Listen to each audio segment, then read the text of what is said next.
Antia Boyd and Broderick Boyd. We're the creators of the Magnetize The Man Summit. So really excited for you to jump right into the next interview because we have created this for you to stop attracting emotionally unavailable men, overcome your trust issue, and so much more. So you attract that right man for you that makes you feel seen, cherished, and supported. Can't wait to see you inside the interview and get you on the path to magnetizing your man once and for all. See you there. Look forward to it. Mwah! Hey, it's Antia Boyd with the Magnetize The Man Summit, where single, successful women crack the attraction code and live their happily ever after. And look, can you look at this gorgeous woman right now sitting there in a happily ever after castle chair? So, so what would be the happily ever after, right? Without the queen, without Natacha Noel, who's a very, very successful and high-powered matchmaker and relationship coach. So welcome, Natacha. Thank you so much, Antia, for the beautiful introduction. I love it. Oh, I love it too. Well, ladies, let me tell you a little bit about Natacha because she is the founder of the Absolute Bachelor Club and Millionaire Search, two boutique matchmaking agencies for professionals and public figures that stand out for their personal search service, acting as a headhunter for love. She celebrates 5 years of ongoing success and continues to launch the love lives of countless clients. The Absolute Bachelor Club concept itself springs from the business networking lunch and mixer world, as well as her desire to help professionals and public figures find love. Natacha Noel is nothing less than passionate, modern, and dynamic when it comes to matchmaking, matching men and women. And she's also an internationally acclaimed certified matchmaker, dating coach, speaker, and media personality. She's North America's go-to matchmaker for successful men and women. Now, there is so much more to share, but so much more, Natacha. So welcome, welcome. Thank you so much, Antia. It's amazing to be on your summit. And I got to tell you, when Antia calls, you answer that phone.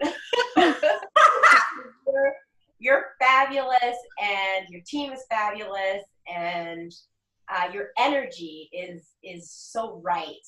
And I'm honored to be here tonight. Oh, thank you so much, Natacha. I'm honored to have the queen herself and be on the summit as well. And, you know, and I love that we're talking about matchmaking today because, you know, so many women come to me and I think a queen is really seeking out matchmaking, you know, a woman who really like steps into her queenness and says, you know, I deserve this, right? Like I'm investing in myself, right? Like I'm putting that crown on my head. So Natacha, tell us a little bit about, you know, for the ladies who don't know you yet, how did you get into matchmaking? Because you have like a really fun story. Matchmaking was love at first sight for me. I was soul searching. Wasn't really, hadn't found my voice yet. And I saw a posting for a relationship consultant position, and I knew immediately that it was for me. I applied, I got a phone call, and I remember the CEO said to me, "Could you write us 2 paragraphs and let us know what you would do if we gave you the territory of Quebec?" And I wrote him back 14 pages. And it was like a mini business plan. And I had everything that I actually do today in my own business in that document. And I got the job. I'm sure you got the job. Like, I'm sure nobody else got him like such an, you know, exquisite research paper. He's probably like, I'm never going to let her go. And she hasn't even started, but I'm never going to let her go. Awesome. I don't know about all that, but I definitely, it was the beginning of who I am today. So Oh, I love this so much. And ladies, one thing you don't know, and I mentioned it in the email, is that Natacha is actually also a new mom of like 9-month-old twins. I mean, the twin girls, such beautiful, beautiful souls. And here she is sitting in her queen chair, right? So just what a powerhouse. I mean, just really got to acknowledge you for that, Natacha. I mean, just I'm amazed. I'm really amazed. Thank you. And what a gift, right? And kudos to all the moms out there. I had no idea. And so because you didn't have an idea, you thought twins would be a good idea, you know? Right. I'm like one here, one there, you know? Nothing less. Oh, oh. Yeah. So Natacha, so first, because, you know, for a lot of women, matchmaking can become a little intimidating. You know, there's like some steps and, you know, they don't really know where to start, what to look out for. So can you walk a woman kind of like through how to make a decision, what's the right fit for her, and you know, in which way she should pursue if she really thinks about, you know what, I'm done with the online dating world, going out doesn't work either, or simply I'm too busy, right? And I want something more efficient. Love your questions, Antia. And right, matchmaking is great for someone who is ready for love. And your summit is great because it has, you have many guests that are dating coaches from different areas. If you are ready, if you've done the work, if you know how to choose a man, matchmaking can definitely be a way to source, a way to scout, a way to receive introductions of different individuals, different men that you would otherwise not meet. Mm-hmm. And so the first step, you asked me what the steps are, is to identify the matchmaker that is right for you and to identify the type of service that is right for you. Matchmaking, traditional matchmaking, is a service where if you are the client, you may meet another client, but you may meet someone that matchmakers refer to as members. A member is not necessarily a client. It is someone that is in the network of the matchmaker. It can be a client, but it can be an old client. It can be someone that came into the interview room, didn't buy. It can be someone that was found and scouted for another client previously. The matchmaker, it has her little notebook of individuals that are very interesting and is going to make that introduction. So that's what a traditional boutique matchmaker is going to do for you. There's another business model, where everyone is a client. The men are clients, the women are clients.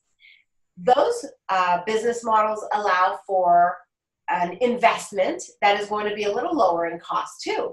Why? Because everyone is investing. This means also that in those companies, the volume of clients may be a little higher. In the traditional business model, where a matchmaker can say, well, I'm only taking 10 clients this year, then there are only 10 clients. But what the matchmaker is going to have is her database of members is going to be very, very vast, so that she can match those 10 clients with the right person. So she has more free people than she has paying clients. So the first thing would be to identify the type of business model or matchmaker that you want to work with. And they're both great. They're not for, you know, there is a model that is more of a fit for you. And once you've done that, then you should interview 2 or 3 matchmakers, call them up, see how it is that you feel. It's not just the connection you're going to have with the matchmaker. That's definitely one part, but it's figuring out, if you can, who are her clients. I'm saying her because most matchmakers are ladies, but it could be a he. But who are her clients? Who does she serve? And is that man perfect guy that you're looking for in her database or someone else's? That's the tricky part. But I love that you explained that, because then also a woman can ask intelligent questions when she's scouting out the right matchmaker, right? So now she knows what are the distinctions and which of those models are you doing, or what's your success rate? And would you say in general, like there's a certain type of woman where one service, one type of matchmaker would be better than another based on your observations over the years? Yes, based on my observations, if you are seeking a highly, highly, highly successful gentleman, then you may want to scout for a boutique matchmaker, one that serves less clients and one that does more personal search and has a big database of ladies, okay? That matchmaker may suggest to you to be in her database and may not invite you to be a full-blown client. Now, if you want to be more proactive, if you want your own search, a boutique matchmaker can do that for you as well if she takes on ladies. Or you can go into a dating service which caters to women and to men, professionals. You have to understand that matchmaking is requires an investment. There is no low tier of matchmaking, if I can say so. Matchmaking already starts with professionals, people who have a certain income. Now within that, you're going to have a large range from matchmaking services that can start in $2,000. You can have matchmaking for $10,000, $15,000. You can have matchmaking for $40,000. You can have matchmaking for $100,000, $250,000, $500,000. But already, even if you're at the $2,000, $3,000 range, it's not internet dating prices. It's not speed dating investments, right? So matchmaking already starts with people who have some discretionary income. Now, what type of matchmaking service are you looking for? What kind of an investment can you make? And who's got the guy? Awesome, awesome. Yeah, so ladies, I'm sure you're finding yourself already in one camp or another based on some ladies I've already talked to. Like, I definitely know I have a good idea. And a totally different question, Natacha, is what do you see as some of the blind spots when some women come into your office? What do you see as some of the almost like blocks that women have that are really getting in the way of finding that right guy? Oh, love your question again. So blind spots are unrevised lists. When every word on your list of things that you're looking for in a man has the same weight.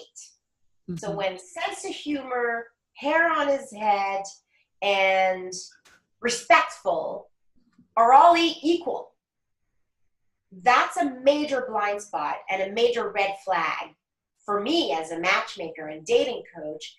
And that means I have some work to do with the person, right? If this person can convince me that it's a non-negotiable, it is a requirement, if he doesn't have hair on his head, I will not date him. But we can discuss. I just want women to know out there that you might have a list, the one you did 5 years ago, 2 years ago, the one you did last month. Your list, you've got to look at your list and determine if the words on them are requirements, needs, or desires. And sometimes sorting the list out is going to help you identify the right person much quicker. So I have an example, right? So when I met Brody, for example, so on top of my list, it's like a hierarchy, right? That's what you're really talking about, having a hierarchy, having like, I want them to be spiritually developed and I want them to be professional and I want them to be an entrepreneur and whatnot, right? But you know, yeah, it would be nice if he's a morning person or if he exercises, but it's like it's not like a deal breaker. You know what I mean? I'll live without it too, right? It's nice to have, right? It's like the cherry on top, but it's not necessary, right? So that's basically what you're talking about. Perfect example, Antia. Right? Awesome. And what else do you see? You know, like what women come in where things are just, you know, anything around expectations or anything around where there is almost like a blind spot in that sense that they have such different expectations that holds them back versus them actually being served by that and actually getting expressed their needs and their desires. Yes, if some women are stuck in traps, Prince Charming trap, that's a big one. Expecting the man to make them feel a certain way, expecting the man to cater to them, to pull a chair, to clean the car, to get the car repaired, to pour the wine in the wine glass at the restaurant, to always be, that's one trap, okay? There are many traps. I know 14 of them. The sex trap, thinking that a great sexual encounter and interpreting good sex for love. A lot of things trap women into relationships that are bound to fail, and coming into matchmaking, if they have these bad habits, matchmaking is not going to save them, is not going to get them into the right relationship. A matchmaker we are not magicians. Right. So that's why you as a single woman have to know how to sort men, how to screen them out, not screen them in. If he's funny, I don't care that he's funny if he doesn't meet your requirements. If you want a child from someone, then you must date someone that's willing to have one with you. And it doesn't matter, again, if he looks great, has a good job, and is nice, and your parents like him. If he's not interested in family, then you need to be out of that scenario. So you've got to know what you want and have to be able to say no. And thinking that, everybody's got the same initial list. It's almost like, when people say everybody wants the same thing online. Everybody likes to go out, everybody likes good dinners, and all women love to travel, right? Well, how did you know that? When you look at a matchmaker's notes, you will see that women want successful men. They want a man who's financially secure. They want a guy who can provide. They don't like a man who's cheap. They want a man who gives back to society. They want a man with good values, good family values. I mean, everybody's got the same list. However, you and I know, Antia, that not everybody's a fit for everyone.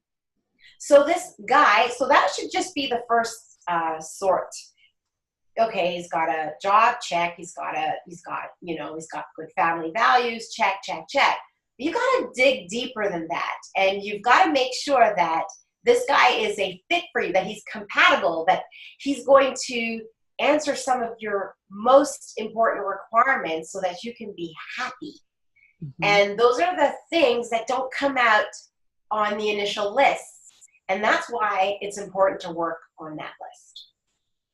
I can't say it more. Work on the things that are necessary for the relationship to work. That's such a good point. When I was single, I learned that the hard way because I was attracted to everything but emotional availability, right? And I was like, I'll turn him around. And then out of the sudden, when things shifted, it was a turn off. It was like, because I realized that him being emotionally ready, not like, being a certain independent way or whatever, how some men are, right? was something that I was like willing to accept, right? And so that I think that's a good example of really saying, you know, unless they have that, we don't even go further down. Like what you said before, right? The family is like the top. So if the top is not met, we don't, no matter, never mind. You know what I mean? We don't even need to go any further. It's like the gate. It's like that key, right? It's a gatekeeper. Yes. Oh, that's a good one. What's your gatekeeper quality? That like, unless you have that, they're not even coming into the door. Yes, and you should have anywhere from 8 to 12. I call them, you know, core requirements or requirements, but I like this gatekeeper quality. And when you meet someone, choose 3, your top 3.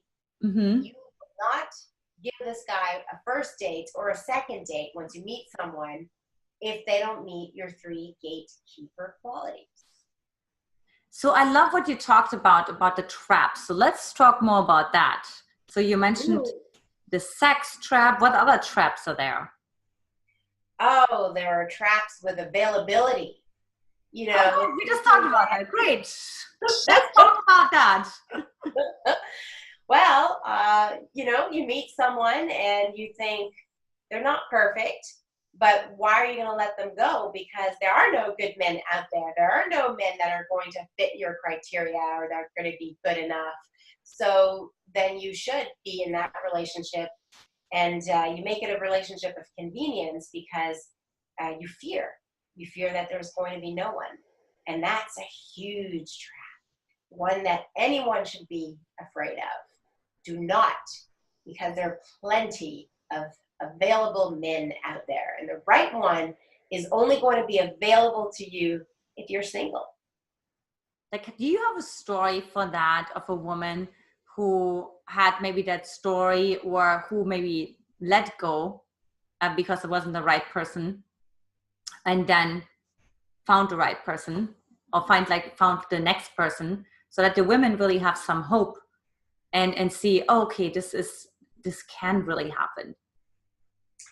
Yes, I have had multiple clients come to me, and I'm going to tell you, not single, in relationships, but they knew they weren't happy. Mm-hmm. And they come and they want coaching. And I say, well, you can do 2 things, because I only have 2 programs. You can do a program for singles, but here it is, you're not single. Or you can do a program with your spouse or with your boyfriend and work on your relationship. But I don't have a program for someone who is in a relationship and looking for answers. So when they do the singles program, because they're like, no, this is about me, I want this to be about me. Yeah.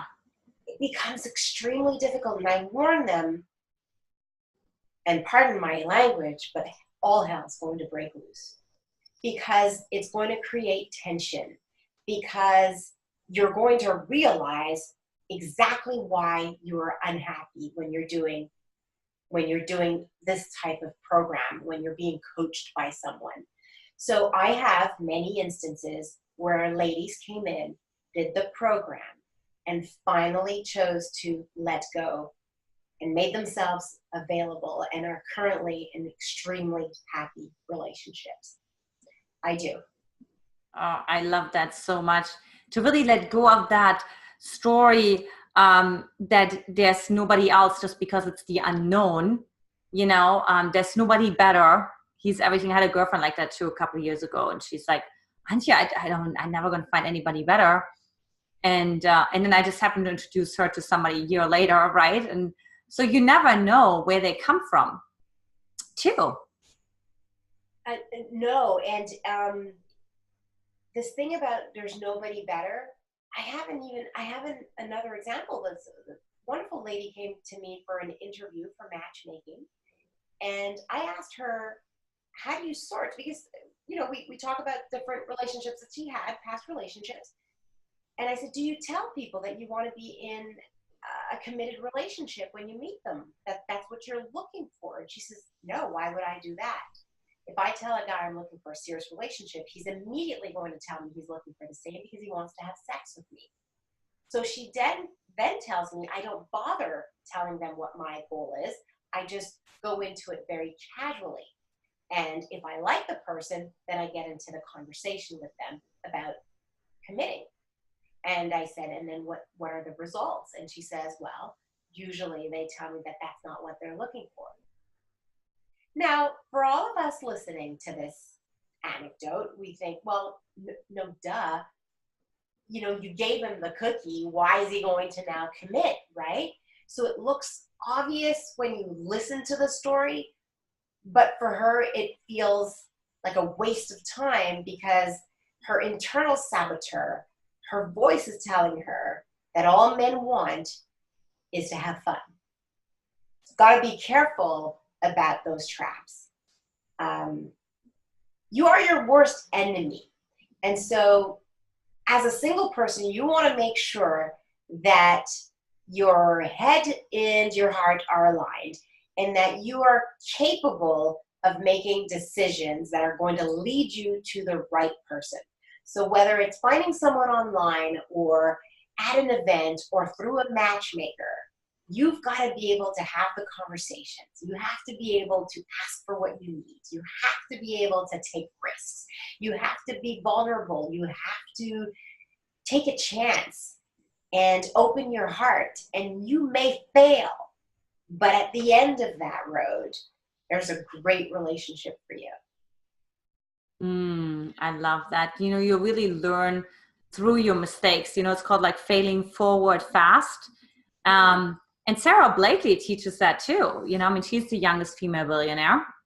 So no big deal. You know, I think now somebody surpassed her, but anyways, she's the second youngest female billionaire, whatever, you know, but like, it's all about that, right? Like even every time when you talk to successful people, they really just say, you know, how did you get so successful? Well, I just had a lot of time to make a lot of mistakes really fast, right?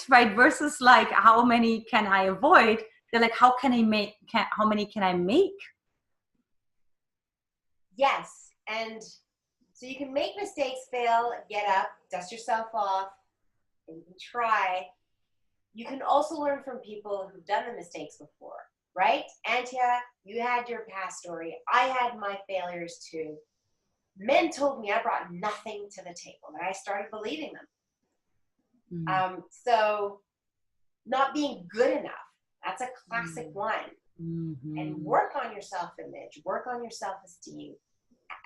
Get the information that you need to be confident to step into your perfect relationship and to bring everything that you are so that you can be successful in that relationship. So you have to have a strong vision. You have to know what you want, and you have to have the ability to receive the love.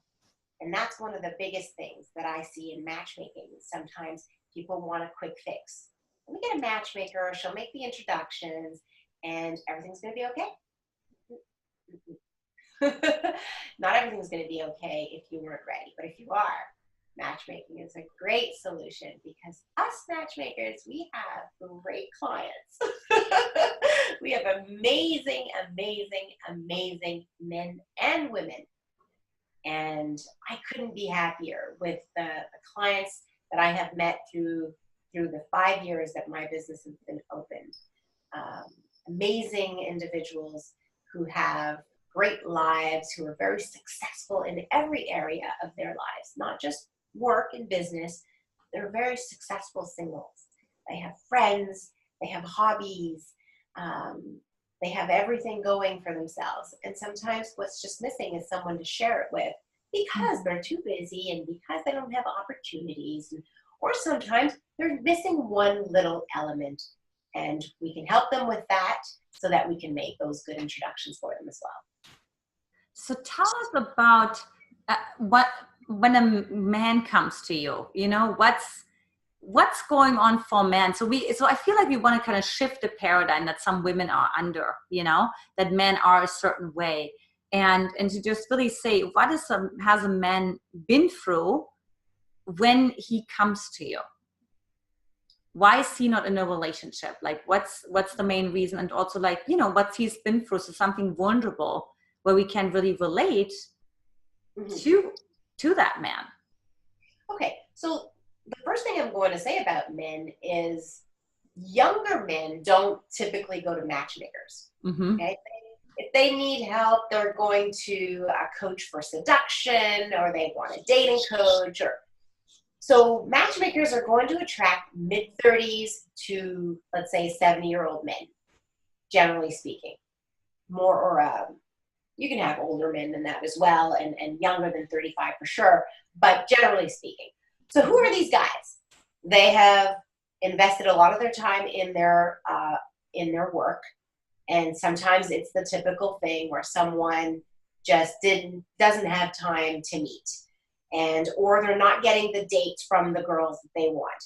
Typically, a man going to a matchmaker has very precise criteria that he's looking for and that he can't find. So if he's looking for a wife, mother for his children, he wants to start a family, or maybe he's a divorced man, he has kids, and he's looking for a certain type of person. Sometimes it's the combination of the look with the type of person. Maybe he wants someone who is professional, who works, because the ex didn't work and he doesn't want to carry that.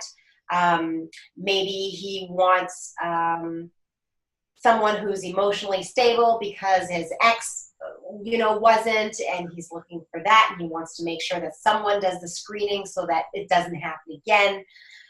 Maybe he's looking for a person who's younger in age, and so it's more difficult, when you're online and then your age is showing. Then how do you approach the younger women who are not responding? So then a matchmaker can make introductions, because we know who's dating older men, who's dating men their age. You know what I mean? So, but they have a specific thing that they're looking for. Something didn't work out in the past, and they do not want to repeat. And that's why they come to a matchmaker, to have us hand select the ladies that are smart, that are talented, that are going to enhance their lives, and that's what they want. Yeah, so ladies, I hope you're taking really good notes, because when you're going into your little generalization box of what kind of men are available, like listen to Natacha, like what kind of guys, so you can really put yourself into it and really know who's on the other end. I think this is really, really important, because we don't really have the luxury of knowing this normally. So Natacha, I'm sure the women are just really so enamored with you and your wisdom. And so what free gift do you have for them if they would like to continue the journey with you? Yay! I have a 7-day challenge.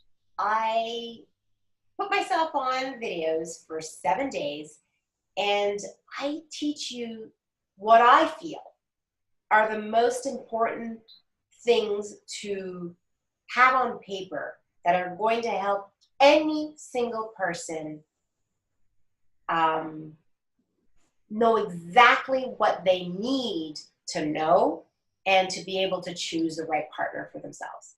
And so if you just do 7 days, 7 videos, I've got a PDF for you, and you follow the instructions, you will come out of that with exactly what basic path to finding your soulmate.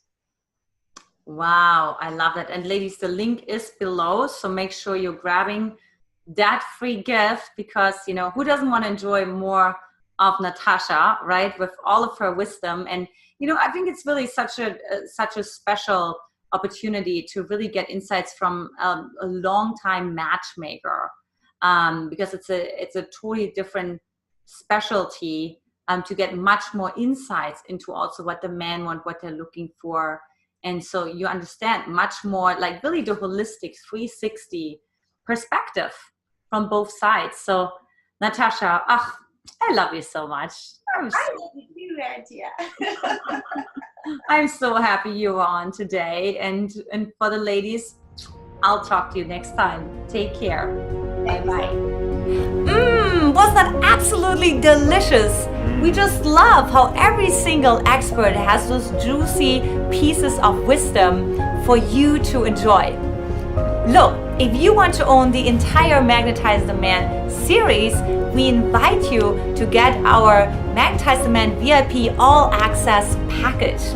Not only will you own the entire video series, but also you will get our Magnetize the Man Masterclass that teaches you the 3-step formula, step by step, on how to attract the right man for you. You also get some other juicy secret trainings and a one-on-one call with me where we personalize your individual journey to attract that right man for you as soon as possible. So look, to get that, click the link below that says get access now, and you get it all. Own the entire series, including all the juicy bonuses, well worth over $1,400 for nearly the fraction of the cost. All right, we will see you in the next interview. See you soon. Bye. Bye. Mwah. Mwah.